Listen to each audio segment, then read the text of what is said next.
Gold trusted gold buyers తాకట్టులో ఉన్న బంగారాన్ని విడిపించి ఈ రోజు ఉన్న మార్కెట్ ధరకే కొనబడును. మరిన్ని వివరాలకు సంప్రదించండి 7710777720. నమస్తే అండి, నేను వెలమంచి సిఐ అని మాట్లాడుతున్నాను. ఇవాళ సాయంత్రం సుమారు 5 గంటల ప్రాంతంలో టెక్కలి డిపోకు చెందినటువంటి శ్రీకాకుళం జిల్లా టెక్కలి డిపోకు చెందినటువంటి APSRTC express Tekkali to Rajahmundry bus అనేది యలమంచిలి మండలం పురుషోత్తపురం జంక్షన్ 200 మీటర్స్ దాటాక నేషనల్ హైవే పైన డ్రైవర్ యొక్క స్పీడ్ని అదుపు చేసుకోలేక కంట్రోల్ తప్పి పక్కన ఉన్న పొలంలోకి బోల్తా పడడం జరిగింది.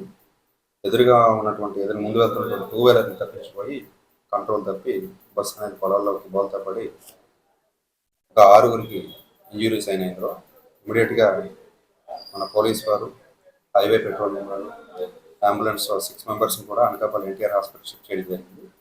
ప్రజెంట్ 6గురికి కూడా ఎవరికి కూడా లైఫ్ డేంజర్ అయితే లేదు, అవుట్ ఆఫ్ డేంజర్. ప్రజెంట్ మేము వాళ్ళ సర్వేలెన్స్ చూస్తున్నాం, అక్కడ డాక్టర్ గారితో ట్రీట్మెంట్ ఏమైనా చూస్తున్నాం. సో దీనిపైన వాళ్ళ దగ్గర నుంచి స్టేట్మెంట్స్ తీసుకుని కేసు రిజిస్టర్ చేసి మనం దర్యాప్తు చేయాల్సి ఉంది. ప్రస్తుతం అయితే ఎవరికి ఎటువంటి ప్రమాదం లేదు. 22 మెంబర్స్ పాసెంజర్స్ ప్రయాణం చేస్తున్నారు. ఈ అవుట్ ఆఫ్ 22 మెంబర్స్లో ఈ 6 మెంబర్స్కి ఇంజురీ అవ్వడం జరిగింది. వీళ్ళకి ప్రజెంట్ అక్కడ ఎన్టీఆర్ హాస్పిటల్ అనకాపల్లిలో ట్రీట్మెంట్ జరుగుతుంది.